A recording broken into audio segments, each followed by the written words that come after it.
tired of spending a lot of damn money and getting absolutely nothing you was hoping to get? Head on over to MrMuckCoin.com for the cheapest, safest, most reliable coins in the community.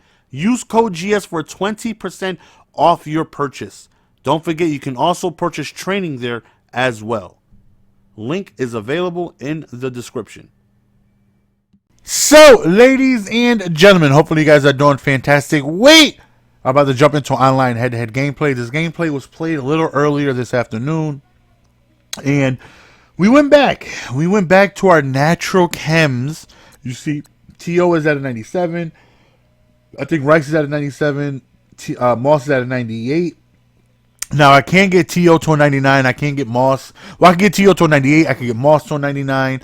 But I just got rid of the balance ode. You know, all those chemistries that give the ability to spin for T.O. and Moss. I just got rid of it. And just went back to zone run because the new Hunter Henry came out and I want to maximize his run blocking ability. So we're facing, you see, Medic O. Now, I've matched up against him several times in the years of all the other Maddens, and he's definitely a good player. I actually matched up against him one time earlier this year. I wasn't recording. It was in my Super Bowl. Now, this is at the time where I forgot what was popular. I don't know what was going on. But I do remember I desynced as soon as I started the game. And I was like, good, don't give me a sweaty. Like, I'm just trying to play this one game, you know, win and get my rewards. And then I matched up against him again immediately. And I don't remember what happened.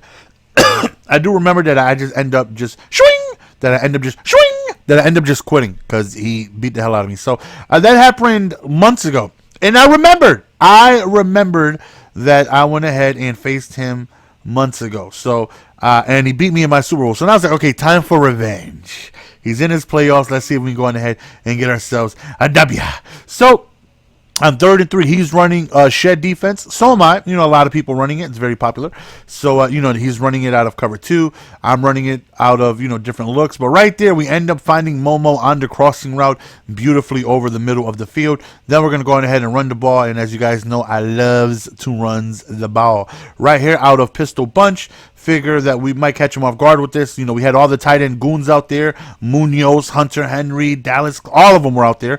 But, you know, we're going to go ahead and pass the ball, hit him with the delayed in route to Barry, which we do. So 2nd and 13 right here. We're looking. We reroute. We end up hitting him, but he ends up just getting nailed and dropping the pass. So 2nd quarter's here. You know, let me try one over-the-top pass because I know he's going with a cover 2 shell every single play, and unfortunately T.O. does not hold on to it, but we settle for 3, and hopefully we can go on ahead and get a stop, get the ball back, you know, because we do get the ball at the half, so we're already up 1 possession. So right here, standing in the pocket right here, he ends up taking off with Vic, and then he does a nice reroute, and I wasn't sure who to cover. So good playmaker by him, gets a 12-yard gain. Decides to run over there to the left side, but we got several people there, and I believe that was B-Dark or Ed Reed. One of those goes playmaker. Boom! Big hit by Sean Taylor. We are no longer using Calvin Johnson. Now we're using Sean Taylor. Notice how Footsteps is going to light up right here. I'm not sure if Footsteps was the reason why he dropped it. I don't know. But usually that animation, that one hand over the shoulder animation, they hold on to it. But he dropped it. I'll take it. So he's going to settle for a punt. 4th and 10, give us the ball back, and again, we get the ball at the half. So this is a prime position to take an outstanding lead, get the ball back, and really put ourselves ahead. So right there, you can see the shed D, like DeMarcus Ward just comes screaming around the edge. I got shook. I stepped up in the pocket, and you know nothing really happened. But we run the ball, and we get a nice 8-9 yard gain. 3rd and 2, we run the ball again. We hit the outside, and if I could just stare up a little sooner, I really got to learn how to one cut because that would help me in those situations. Right here, we tried running out of pistol bunch, and that just got completely annihilated. 2nd and 11, back to the toss, man. He's not making his adjustments. He's not doing anything to stop it, and I would continue calling the exact same thing until you stop it. So right here, Moss is just wide open. We're going to wait for him to hit more of the sidelines, and we end up throwing a beautiful pass right over the top of the defender. We end up getting in a very good range. So you see, like right here, I should one cut up instead of going more towards the sideline. But 2nd and 3, we hit the toss again, and we just get pushed over the 1st down marker. He calls a timeout. 31 seconds. Once again, we hit the outside, and we end up scoring. Once again, For anybody who wants to sit there and say you're running the same plays over and over, you're damn right. He's allowing me to run the same play over and over. I will run one play into the ground until you stop it. And that's what most people do. You know, a lot of people will go on ahead and, you know, in my opinion, it's much better. You're in better shape if you have 4 A+ plays than having 50, you know, B- plays. Right there, across his body, not the best throw, not really sure what he was thinking. We click on to Bailey, we get the interception right there, and we are one big play away from sneaking into field goal range, and what I would like to think really putting this game away since we get ball at the half. And we're looking at Moss once again open. He is manning him up with the outside linebacker, but he does not have the speed. Shazier just gets completely left in the dust, and we are in range for a field goal. So my thought process coming into the second half, we're up 13-0. We got the ball. There's absolutely no reason for me to be overly aggressive. I don't mind punting him the ball. He hasn't shown anything to me offensively where I really feel like I'm in trouble or I can't get a stop. And, you know, I feel like he's not giving me too much trouble defensively as well. So I feel like, you know, we'll just run the ball, keep the ball on the ground, chew clock, and just take as much time as possible. Again, we're already up 2 possessions, so, you know, we're fine with punting him the ball. As long as, you know, we can go on ahead and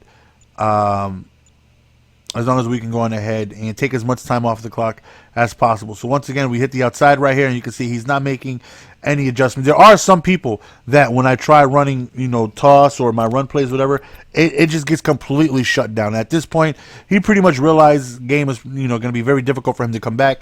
I think I scored every time I touched the ball. With 2:38 remaining, I'm at least able to take the next 2 minutes off of the clock at the very least and possibly get a field goal. So he had just the fourth quarter, and he just goes on ahead and he quits. So unfortunately, it's not the Super Bowl revenge that he got on me when we first played, but we do knock him out of his playoffs. So that right there it's a little satisfying, right? Considering he beat us in our Super Bowl and we beat him in his wild card game. So we're now 1-1 against him. So just to slap on a little bit more content, we're going to play some MK. So I do know at some point within the next week or two, I'm going to dust off the other channel that I made for, you know, like a variety channel and things like that, and try and get that channel partnered. And it's primarily going to be Mortal Kombat related. So I'm going to get that channel up and running again very, very soon, especially with MK11 coming out very soon. You know, I definitely want to get as much MK in as possible, get the feel back for it again, going ahead and, you know, just dust off all the rust that I accumulate by not playing this game as much as I was. I still play it, you know, quite a bit, but, you know, we're definitely going to really get into it. That way, when MK11 comes out, you know, we hit it in high gear and we're ready to go on ahead and learn that game. So really looking forward to that game. I cannot wait to the reveal in January. Hopefully we get some more info of characters and, you know, what type of I don't think they're doing a variation system, but I think they're doing something similar. There's just a lot of things that we got to go on ahead and find out about the game, and I just can't wait. I'm really looking forward to it. We end up matching up against someone that I face often, and, you know, I've been teabagged by this guy. His name is like Crispy Arnold or something. You'll see his game tag come up. So to give myself the best, this guy right here, Crispy Arnold, 20% win odds for us. So in order to give us the best opportunity to win, I know he's a Scorpion player, and I struggle against Scorpion players bad because Scorpion players are very difficult, for me at least, to handle. There's just so many things, like especially with Hellfire, they have, you know, cancels that they can do, and it's just very tough for me to get a feel of the many different things that they can do. So to give myself the best opportunity to win, I got to go with my main character, which is J. Sean Bartholomew Voorheesifer, and we're going to go to the Dead Woods. So a lot of Scorpions start with a down 4, which is a low kick, or if you do anything forward progressing, you'll get kicked with it. So I tend to back up and then do a back 1-2-2. just in case they do start with the down 4. He doesn't, but this is how I usually start every scorpion. I back up and then I do that, but I go with the armored grab, which I miss, but thankfully he armors right there, but thankfully we end up connecting right there.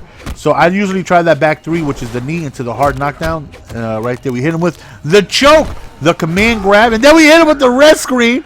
And for those of you who don't know, the red screen messes up your inputs. It completely reverses them. So forward is back, up is down, down is up, and left is right, and X is now B. And that's why you see when the red screen, they start flopping up in the air, going crazy, not knowing what to do, just because, by the way, big boot! Just because their configurations are all reversed. So that's why they look like a fish out of water. Some people handle it very well. You know, others don't know. You know how to really handle it, and he's someone big uppercut. He's someone that doesn't really know how to handle it. You see, he's just blocking. He's jumping up right now. He's holding up. He's just all types of confused. We hit him with the back. Oh, I missed the combo right there. We hit him with the back 1-2, and that right there was a good bait. I thought he was gonna come in. We go for the uppercut, but he ends up on time. So right here hits us with a few flames, and now Jason Voorheesifer, the Relentless variation, the more damage I take in, once I get about 30% health or less, the more damage I do. So right here, since I have all the meter, big forward 4 into the X-ray, and that's just going to do hell of a lot of damage since the plain X-ray is usually 32, and I get upwards over 40% on that X-ray. And of course, we're going to end with the bags and a few of the right trigger spams as well. Hopefully you guys enjoyed. Hopefully I don't have too many gameplays without Hunter Henry, because I really want that card. But we got revenge, and we end up getting revenge in MK as well. Appreciate the support as always, man. Slap a like on your way out. Until next time, man, we have one more gameplay later on today, so be on the lookout for that. And we'll see you guys later. Peace.